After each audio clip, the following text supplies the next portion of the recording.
Hola amigos, bienvenidos a este nuevo programa de Tendencia Legal.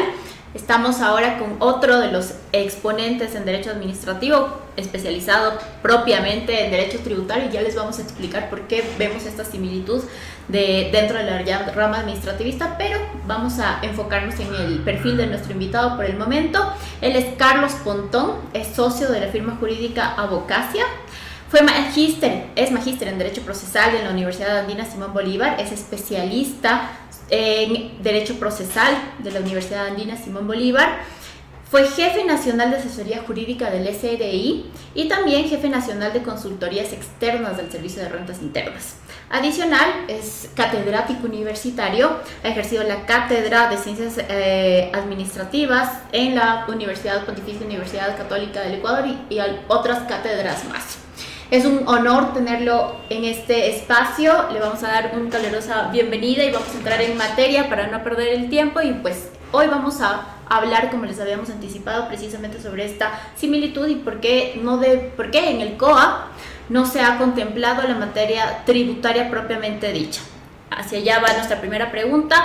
Cuéntenos, doctor Pontón, ¿por qué usted piensa que se debió tratar en el Código Orgánico Administrativo con más profundidad o con más detalle materias tributarias? Bueno, muchas gracias, Gabriela, Andrés, doctor. Respondiendo a su pregunta, ¿no? El asunto tributario de manera general no solamente lo podemos encasillar como una materia financiera o del derecho financiero de manera global o de manera general. El derecho tributario tiene varias connotaciones, ¿no?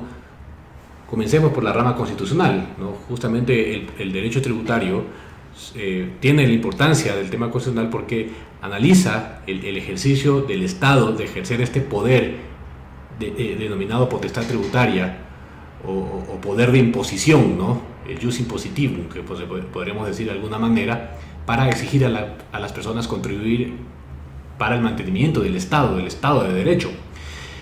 Sin embargo, cuando el tributo está creado, la ley que establece en función del principio de reserva de ley, crea la obligación tributaria y este nexo, ¿no? O este vínculo entre el Estado a través de la administración pública tributaria, llámese aduana, SENAE, llámese administración tributaria de impuestos internos, servicio de rentas internas, en donde la relación con el contribuyente ya deja de ser una relación de poder y pasa a ser una relación jurídica y pasa a ser materia del derecho administrativo. Pero hablemos, perdón que le interrumpa en este momento, ¿por qué hablamos entonces ya de una relación jurídica cuando en realidad o en muchísimos casos se ha dado que el SRI sí impone muchísimas sanciones y que hoy por hoy incluso es muy complicado impugnarlas, acceder a recursos tributarios que, por ejemplo, desvanezcan un impuesto o alguna sanción? ¿Por qué entonces hablamos de una circunstancia jurídica cuando estamos también mencionando que muchísimas veces también coarta posibilidades o no es garantista? Es decir, estaríamos demostrando, por el contrario, que sí estaríamos hablando de un estado de poder, Estado, versus un ciudadano, un contribuyente, más no como una relación propiamente jurídica. Ya, aquí vendría la diferencia, ¿no? El poder del Estado para exigir impuestos se lo hace como un poder constitucional cuando el Estado, a través del legislador, crea el impuesto. Ahí es una relación de poder. El Estado, básicamente, a través del legislador, asamblea y presidente de la República, que es un colegislador, a través del trámite legal, ¿no? Básicamente es el trámite ordinario en el proyecto de económico urgente que se aprueban las leyes, crea el impuesto y crea dentro del tributo los elementos del impuesto, de la obligación tributaria como tal. Ahí es una relación de poder. ¿Por qué? Porque el Estado, lo mismo que en el derecho penal, el Estado es el único facultado para exigir, por el cumplimiento de ciertos requisitos, una contribución al sujeto pasivo. Sin embargo, el Estado también, la ley, ¿no? El legislador encarga a un órgano administrativo, ¿no? En este caso el SRI. El SRI en los tributos e impuestos, o la aduana en los tributos de comercio exterior, o los municipios, por la competencia que la propia Constitución le da a los gobiernos autónomos descentralizados municipales o metropolitanos, la facultad de establecer, más que establecer control y el manejo de los impuestos. Cuando hablamos del manejo o del control de los impuestos, denominado gestión tributaria, estamos en el campo administrativo. ¿Por qué?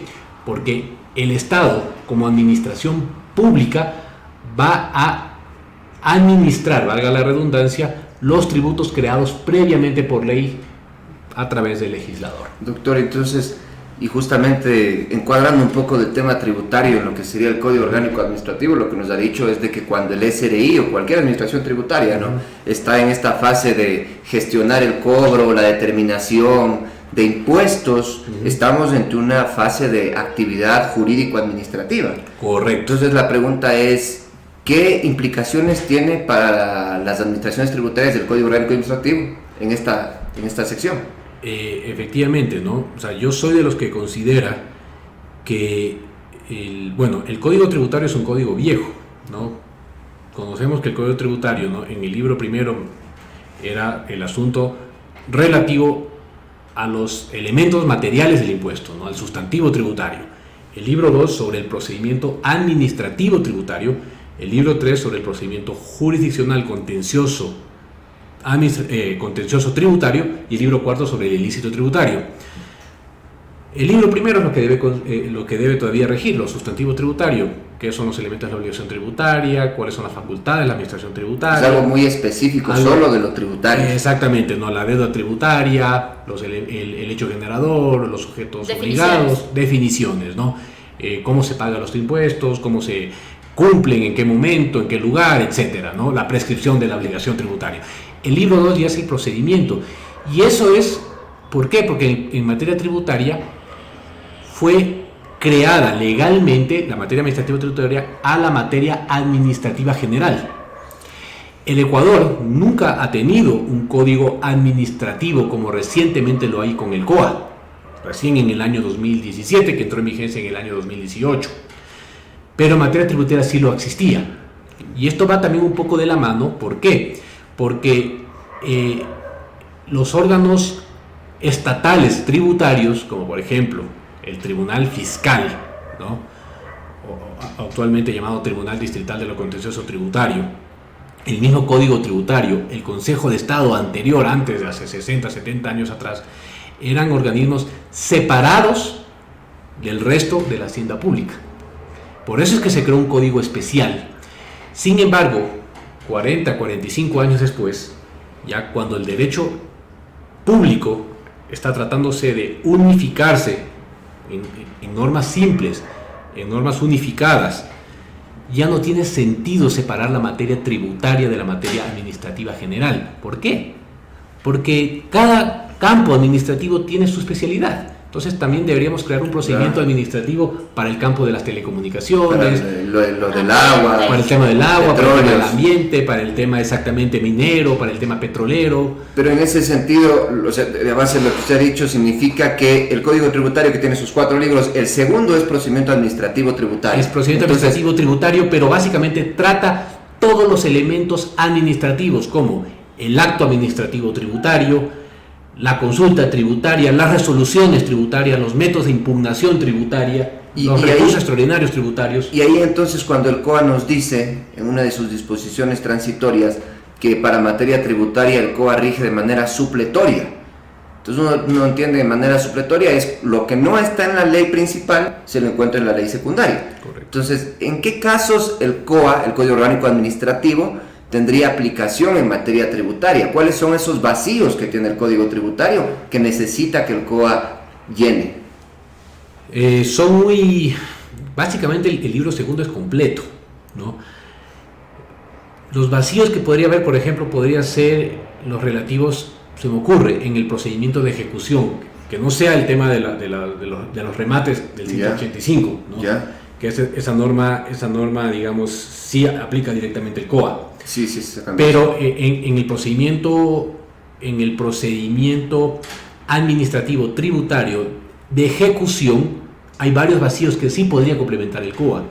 Lo mismo Las normas, por ejemplo, que en materia tributaria no se llama ni recurso de reposición, peor aún recurso de apelación, se llama reclamación, que es muy diferente a la reclamación del COA, podría aplicarse las normas supletorias de la apelación para la reclamación administrativa que está en el Código Tributario. Eso genera para mí una inseguridad jurídica. Lo más sano hubiese sido como pasó con el libro tercero o el libro cuarto. El libro cuarto en materia de los delitos tributarios fue derogada expresamente por las disposiciones del COIP, principalmente en la regulación del tipo penal, el 298 del COIP, sobre la defraudación tributaria. En el libro tercero también fue derogado casi todo el libro tercero porque era el procedimiento contencioso tributario establecido como norma de aplicación y directa, ¿no? Digamos, derivada del Código de Procedimiento Civil, que al entrar en vigencia el COGEP, el Código Orgánico General de Procesos, derogó el libro tercero. ¿Por qué no le hicieron lo mismo entonces con el libro segundo? Si tenemos una ley general o un código general administrativo para todas las administraciones públicas, entre esas la administración pública tributaria, porque la administración tributaria es una administración pública, ¿no? O sea, es una administración más del Estado, que no habría razón para que se regule de una forma distinta. Exactamente, ¿no? Podríamos tener normas especiales sustantivas administrativas dentro del código, sí, como por ejemplo existe en la ley de Contraloría, pero ya sobre los procedimientos o sobre esa relación contribuyente-Estado, ¿no? No era necesario. No era necesario. ¿Por qué? Porque la administración tributaria, cuando tiene la relación con el contribuyente, al momento de establecer una diferencia, al momento de devolverle un impuesto, de autorizarle una qué sé yo, que lleve o no lleve contabilidad, etcétera, es una relación administrativa. Pero yo lo veo desde el punto de vista tal vez de lo que es lo más conveniente para el Estado, ¿no? Porque la verdad es que cuando han dicho que el COA es un código pro ciudadano, nos hemos dado cuenta que en realidad a veces defiende mucho al Estado y muchos panelistas han venido y también lo han manifestado así, pero yo digo, el COA, por ejemplo, en cierta parte también estableció plazos de caducidad, así algunas cuestiones que debe cumplir la administración. Digo, no sé si su parecer es igual. Tal vez al Estado no le convenía caer en caducidades o este tipo de cosas cuando se trata de recaudar impuestos para las arcas fiscales. Bueno, pero el procedimiento del Código Tributario del libro segundo también tiene caducidades. La caducidad para el ejercicio de la administración tributaria de su facultad determinadora. Recordemos que la administración tributaria tiene varias facultades. La más importante, pienso yo, que es la facultad o esta gestión denominada determinadora y recaudadora. Determinar el impuesto para después recaudarlo. Esa facultad de determinar los impuestos caduca en 3 o 6 años, dependiendo del momento. Y acá estamos hablando de tal vez de caducidades un poco menores en el COA, y por eso puede ser que no convino. Por eso no convino, pero ¿por qué no se las puso en el COA? Hubiese sido mucho más fácil ponerlo en el COA y establecer un acápite especial para el acto administrativo tributario y para el ejercicio determinativo tributario de la administración tributaria. Pero yo he visto también de que los funcionarios, por ejemplo, del SRI, de las aduanas, están tranquilos porque dicen, bueno, salió una nueva ley, no se han alarmado como todos, porque a la final dicen el COA no me va a regir, ¿no es cierto? Hemos visto que es norma supletoria y casi que el Código Tributario es completo. Me surgen dudas, como por ejemplo, el Código Orgánico Administrativo tiene unas causales de nulidad de actos administrativos. ¿Podría yo pedir la nulidad de un acto tributario con las causales de nulidades del COA? ¿O es el propio Código Tributario el que me va a regular ese procedimiento? No, sería tal como está establecido en la disposición general tercera. Solo de manera supletoria. Solo de manera supletoria. Entonces, en el Código Tributario, en el artículo 139, tenemos claramente 2 casos por el cual se puede nulitar o declarar la nulidad de un acto administrativo tributario, ¿no? Cuando dice el numeral primero del 139, expedido por autoridad competente, y el segundo cuando violentó flagrantemente las normas del debido proceso, ¿no? y que haya causado un gravamen irreparable o un estado de indefensión al contribuyente. Pero, por ejemplo, el COA tiene una causal de nulidad que dice cuando se dictó un acto después de que opere el silencio administrativo. O sea, ya el silencio administrativo da un sentido positivo y yo saco una respuesta en sentido negativo. Entonces esa respuesta en sentido negativo que fue expedida fuera del tiempo ya es un acto ilegal de acuerdo al COA y debe ser declarado nulo. ¿Qué pasaría si también la administración tributaria incurre en silencio administrativo y dicta ese acto? ¿Tendría yo que fundamentar esa nulidad a base del Código Tributario o podría utilizar las causales de nulidad del COA? Para mí, supletoriamente, por no estar establecido en el artículo 139, que es la única norma que tiene de manera taxativa, expresa, ¿no? O sea, con tipicidad de nulidad, las nulidades en materia administrativo-tributaria, yo sí podría aplicar en ese caso el COA.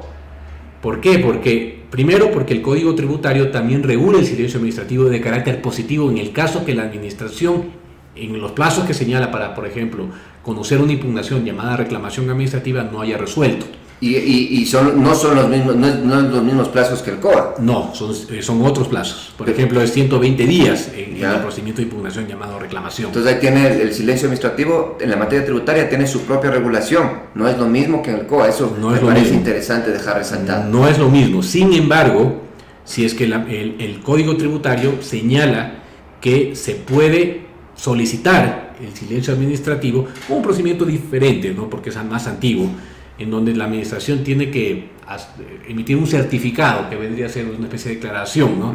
De parte del funcionario que pasó el plazo, para en ese caso pedir el silencio administrativo, y si no lo hago, poder recurrir ante la justicia a través de una acción de impugnación. Prácticamente sigue manteniendo el mismo procedimiento que la ley de modernización. Básicamente sigue manteniendo el mismo procedimiento de la ley de modernización. Y ese acto ficto o ese acto expreso que ya sería nulo o inexistente, veámoslo como sea, ahí sí yo podría aplicar el COA en el caso que la administración quiera hacerlo valer.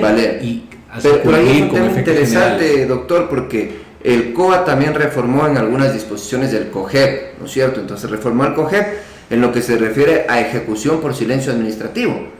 Pero evidentemente me parece que imagínense, ahí tenemos un silencio administrativo, unos van a estar aplicando un procedimiento, los jueces de lo contencioso administrativo y los jueces de lo contencioso tributario van a estar aplicando otro procedimiento.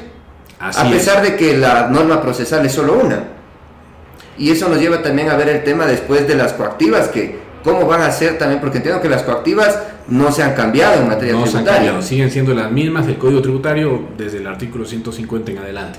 ¿Y qué va a pasar con algunas entidades, por ejemplo municipios, que ellos tienen deudas tributarias, entonces van a aplicar Código Tributario para cobrar esas deudas, y tienen deudas no tributarias también, y van a aplicar ahí el COA? Entonces un mismo juzgado de coactivas, que ahora ya no se llama juzgado de coactivas, sino dependencia de coactivas, ellos van a tener que manejar dos procedimientos. Por supuesto, van a tener dos procedimientos. El asunto es que, y la crítica lo que yo hago es que las administraciones tributarias de manera general han presionado para que la materia administrativa tributaria, o la materia tributaria en cualquier campo, sea independiente de la materia administrativa general, ¿no? Eso aplica en el procedimiento coactivo, en el procedimiento de la emisión del acto administrativo de determinación tributaria, el acto administrativo tributario, en el tema también de las impugnaciones, en el tema también de las resoluciones y en el tema también de las impugnaciones en sede judicial, ¿no? Acuérdense que en materia judicial o contenciosa tributaria también tenemos aunque está dentro del COGEP, un procedimiento especial de única instancia, con un tribunal especial, que no es el Tribunal Contencioso Administrativo, ¿no? Que va todas las impugnaciones de los actos administrativos a través de la acción subjetiva o de plena jurisdicción a conocer en el juez competente, que es el Tribunal Distrital de lo Contencioso Administrativo, sino el Tribunal Contencioso Tributario, que es otro tribunal. Inclusive, ¿no? Como tienen competencia distrital o zonal, ¿no? Solamente el Tribunal de Quito, el Tribunal de Cuenca y el Tribunal de Guayaquil tienen salas únicas tributarias. Pero en ciudades más pequeñas como Puerto Viejo, Loja y Ambato, el tribunal es uno solo, administrativo y tributario. ¿Por qué hay esto? Obviamente por razones logísticas de la judicatura. Pero esto quiere decir que la materia contenciosa administrativa y contenciosa tributaria, aunque cada una tiene su propio tecnicismo, finalmente termina siendo parte de los actos administrativos. Actos administrativos, llámese como se llame. ¿Por qué? Porque la administración tributaria emite actos administrativos. Por eso yo considero que ya en la parte de los procedimientos administrativos podían haberse incluido en el COA, sí, con reglas especiales al tema tributario, pero no dejarlo vigente una norma del año de 1975, 1976. Estamos hablando 42, 43 años atrás, muy distantes de lo que ahora nos señalan las normas más garantistas a partir de la Constitución actual. El COA se entiende, ¿no? Porque no ha sido declarado inconstitucional, que es una norma que está al amparo de la norma constitucional, ¿no? Sobre todo en las normas del debido proceso, ¿no? Con la crítica que algunos dicen que sí, algunos temas que le dan más prerrogativas al Estado en algunos asuntos. Está dividido el debate. Sí, pero de todas maneras se entiende que la presunción que es una norma legítima, está en armonía. Y el Código Tributario es una norma dictada en la época de las dictaduras militares, o sea, ni siquiera en épocas democráticas. Y es el procedimiento que nos rige. Ventajosamente sí tiene algunos temas que sí respetan derechos, pero tiene unos procedimientos que ya son bastante arcaicos con relación a la normativa actual. Por eso cobran tanto en impuestos entonces, porque ha sido de época de dictadura. Bueno, ya los impuestos es el tema material. Estamos hablando netamente del asunto administrativo. Pero, por ejemplo, ¿no? El asunto de que en las consultas tributarias no exista un efecto de silencio administrativo. Terrible. Las peticiones. Yo quiero pedir que la administración me autorice una depreciación acelerada, o sea, más allá de lo que me diga la norma contable. Si la administración no me responde en el plazo, no hay silencio administrativo. Hay jurisprudencia de la antigua sala de la Corte Suprema de Justicia, la sala de lo fiscal, ¿no? Que dice que no hay silencio administrativo. ¿Y ahí qué tiene que hacer uno? Esperar nomás pacientemente. Esperar. Yo creo que ahí es el campo ideal para presentar, por ejemplo, una acción de incumplimiento ante la Corte Constitucional. ¿Usted cree que tendría futuro esa acción de incumplimiento? Pero por supuesto, lo que pasa es que nadie la aplica. Yo no he visto un abogado valiente que lo haga. 10 años. No, pues lo pueden hacer desde hace 10 años atrás. Qué bueno que salió del SRI. No, yo en ese tema he sido bastante crítico. Las consultas tributarias, la administración está obligada a resolver o a absolver o contestar la consulta que haga el contribuyente sobre el régimen jurídico aplicable a su actividad económica, ¿ya? Y la administración emite de manera vinculante para la propia administración una respuesta, ¿se entiende? Con todos los elementos formales que tiene un acto administrativo. Sin embargo, no es un acto administrativo porque solamente dice que es informativo para el contribuyente y por lo tanto no es impugnable, dice el artículo 138 del Código Tributario. ¿Y cuál es la sanción o cuál es el efecto administrativo por no responder en el plazo de 30 días que señala el Código Tributario? El 138 creo que es, no dice nada. Entonces, 30 días es un saludo a la bandera. Y eso también pasa en el COA, porque también tenemos silencio administrativo, pero no te dice nada si no te contestan. Seguramente se podría poner una denuncia al funcionario, permitir un sumario, una queja, pero juez y parte. Claro, ahí es mentira. Y con la queja igual no se resuelve el problema.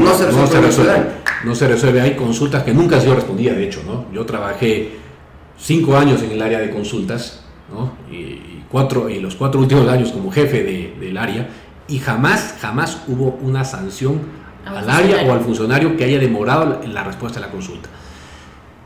Ahora con el recurso de revisión y con una reforma en el 2015, el recurso de revisión tributario que está desde el 143 en adelante del Código Tributario, no hay plazo para resolver. Por lo menos en el COA hay silencio negativo, pero hay una certeza. Y con eso ya te vas a sede judicial, por último. Por último me voy a sede judicial. Y eso es lo que pasaba antes con el ERJAFE, que no había plazo para el recurso de revisión y por eso se quedaba ahí también. Claro, pero el ERJAFE deriva de la vieja norma del Código Tributario. El Código Tributario es anterior a todo el capítulo del contencioso, de la sede administrativa general.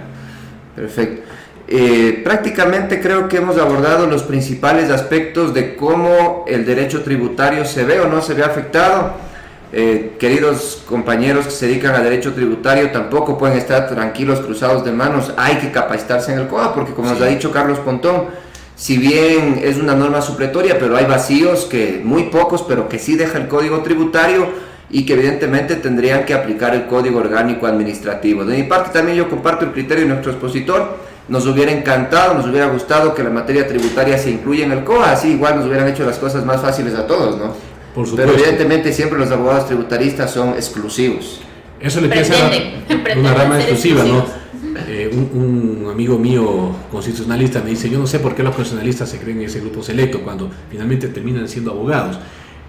Pero lo que pasa es que entendemos mal. La materia tributaria es una materia jurídica, porque se tiene como contraparte al Estado. Exacto. No es un asunto solamente de recaudación, un asunto financiero. Los impuestos tienen un asunto financiero, tienen un asunto económico. Pero ya cuando existe la controversia o los problemas que surgen entre contribuyente y administración tributaria termina siendo un asunto jurídico. El procedimiento debía haberse recolectado en una norma más garantista, ¿no? Y más clara de lo que señala el Código Tributario, que ventajosamente es un buen código, pero ya es un código obsoleto. Tenía que haberse quitado de ahí y de esa manera ya era mucho más simple, nos daba mayor seguridad. Un simple ciudadano no sabe pues que para materia tributaria no aplica el COA. Posiblemente Claro. tiene que alguien decirle, vea, hay norma especial que es el Código Tributario. Evidentemente. Bueno, sin Ok. duda estamos fortaleciendo más el conocimiento, no solamente de administrativistas, sino también de aquellos abogados que están interesados o pretenden incursionar en la materia tributaria, que evidentemente, valga la redundancia, se fortalece en esta relación jurídica. En esta relación jurídica que hablamos de tanto el administrado y administración pública, que el abogado estamos llamados a cuidar, a velar y sobre todo a tratar también de generar opinión y pretender llegar, como habíamos mencionado en otros programas, a fortalecer las reformas que sean necesarias, ya que no podemos continuar con un código, como lo habíamos mencionado, que ya está caduco para la actualidad y que además en el nuevo código se debió implementar, como habíamos mencionado también, fortalecer la institución del acto administrativo en materia tributaria. Y muchísimos más comentarios que ya nos ha dicho el doctor Antón, a quien agradecemos profundamente por esta intervención y por esta entrevista. Los esperamos en un próximo capítulo de Tendencia Legal y muchísimas gracias por seguirnos. Muchísimas gracias, doctor. Bueno, encantado.